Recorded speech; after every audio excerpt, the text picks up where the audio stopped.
Now that is nowhere to be found in the score, and yet it's also still there. What does this phrase mean? What were you thinking when you wrote this? Why did you write the phrasing this way? In composing, we learn that the notes on the page are only a very, very basic representation of what music truly is. Hey, welcome back to Pianist Academy. I'm Charles Szczepanek. Today's video is based on my own personal experience as a performing classical pianist, as well as being a working arranger and composer. I'm going to share a few stories as well as thoughts that were shared with me from teachers I had throughout my time studying. So, should performers learn to compose? Let's dive in. We're going to go back in time, but only about 10 years. It was November of 2013. My first commercial album of arrangements and originals, called Winter Daydreaming, was about to come out, and I was over at a friend's super swanky house, warming up on her Bosendorfer 225.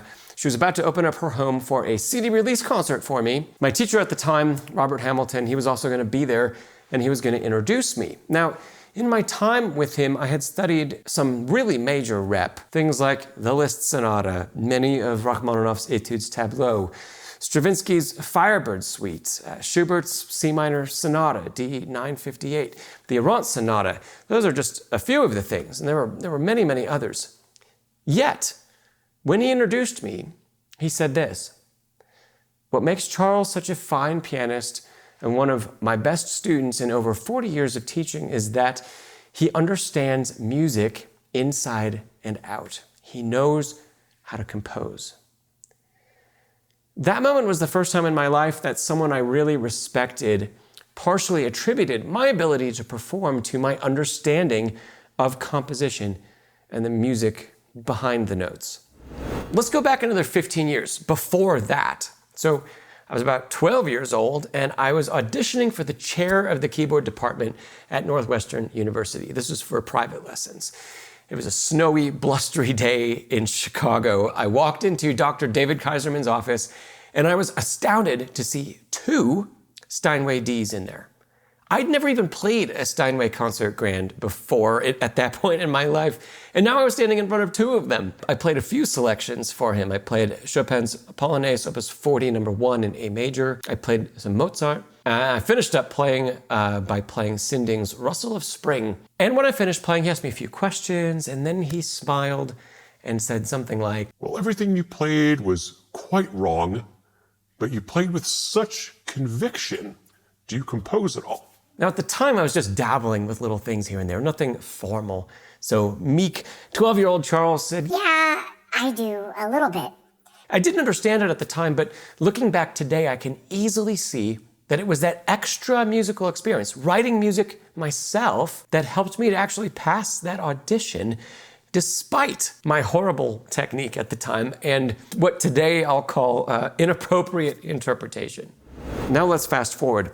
Of all of my students that I've had over the last number of years, and also colleagues of mine that I've performed with or studied alongside, those who give the most convincing, musical, moving performances are always those who explore music in a variety of ways outside of simply practicing and listening to the greats. Now, I'm not talking about the occasional, somewhat superhuman exception to this rule. I've personally met 2 pianists in my life who were giving wonderful concerti performances when they were 13 years old and 14 years old.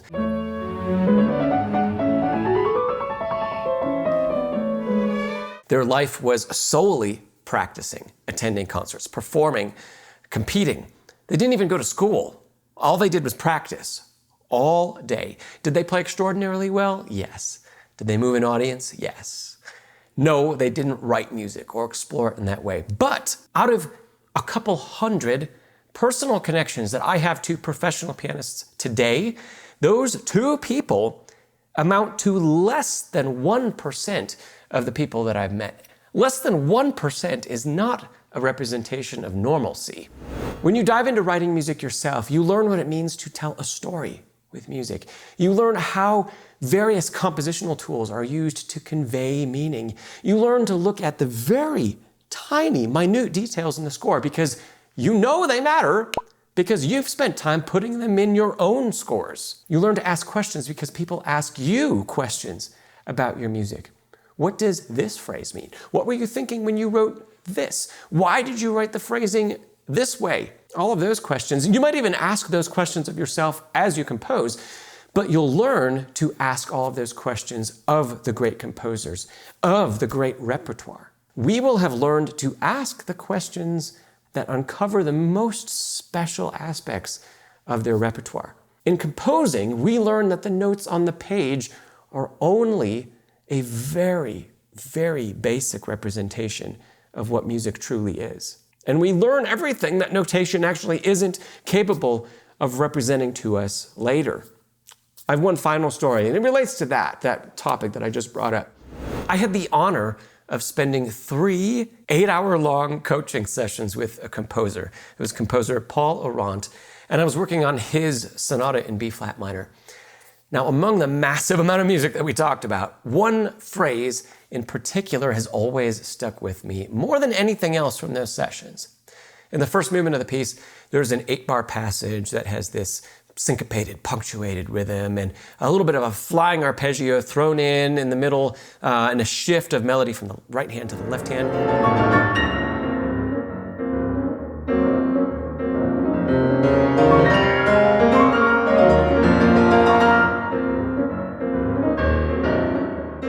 So, okay, there's a whole bunch of stuff going on. There's a lot of notes that happen in a short time, rhythms to pay attention to, articulations, dynamics, so much, right? But this is what Paul said about the passage. It should sound like wolves running through the snow, off in the distance, viciously chasing their prey, but far enough away that there's no danger to you.